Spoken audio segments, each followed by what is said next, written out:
जय शिवराय शेतकरी मित्रांनो, जर पावसाने अतिवृष्टी केली आणि या अतिवृष्टीमध्ये शेतकऱ्यांचं नुकसान झालं, शेती पिकांचं नुकसान झालं, तर शासनातर्फे पुढील जे काही हंगाम आहे त्या हंगामासाठी शेतकऱ्यांना बी बियाणे असेल किंवा पिकांची पेरणी असेल, याच्यासाठी जो काही खर्च लागतो त्यासाठी ज्या पिकांचं नुकसान झालेलं आहे त्या पिकांची नुकसान भरपाई मिळत असते।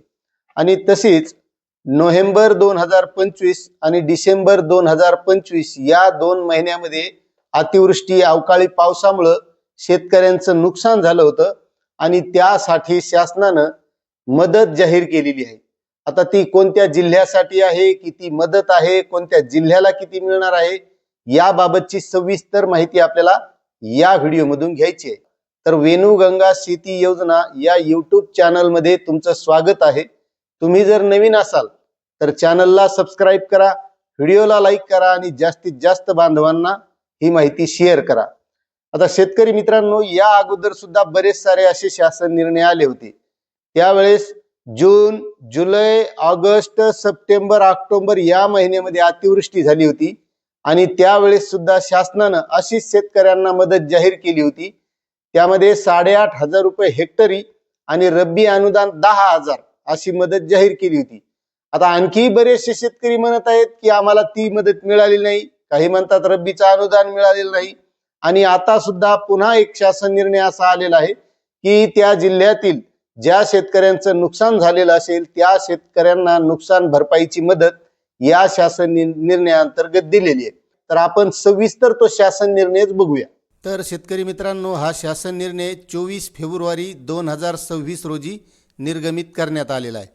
आता यामध्ये प्रस्तावनेमध्ये दिलेला आहे की ही मदत ज्यावेळेस अतिवृष्टी येईल, वीज कोसळणे, समुद्राचे उधाण, आकस्मिक आग यामुळं जर शेतकऱ्यांचं नुकसान झालं तर शेतकऱ्यांना ही मदत दिल्या जाते। आणि त्या अंतर्गत शासनाने शासन निर्णय असा काढलेला आहे की नोव्हेंबर 2025 ते डिसेंबर 2025 मध्ये राज्यात कोकण विभागातील रायगड व सिंधुदुर्ग जिल्ह्यात अवकाळी पाऊस यामुळे शेती पिकांच्या नुकसानीसाठी शेतकऱ्यांना मदत देण्याकरिता संदर्भाधीन क्रमांक 2 येथील शासन निर्णयान्वये निश्चित केलेल्या दरानुसार 64,70,000 रुपये इतका निधी वितरित करण्यास शासनाने मंजुरी देण्यात येत आहे।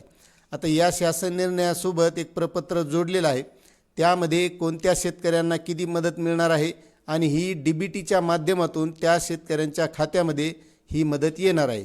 आता यामध्ये रायगड जिल्ह्यामध्ये नोव्हेंबर 2025 मध्ये जे नुकसान झालं होतं यामध्ये 126 शेतकरी बाधित होते। या शेतकऱ्यांना 65,000 रुपये ही नुकसान भरपाई आलेली आहे।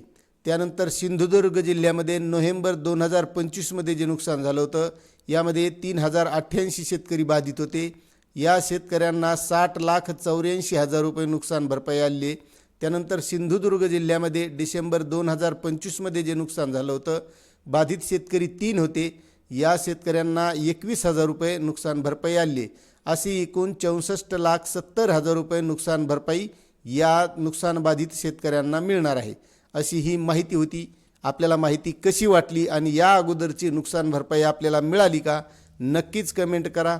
चॅनलवर नवीन असाल तर सबस्क्राईब करा, व्हिडिओला लाईक करा आणि जास्तीत जास्त शेतकऱ्यांना शेअर करा। धन्यवाद।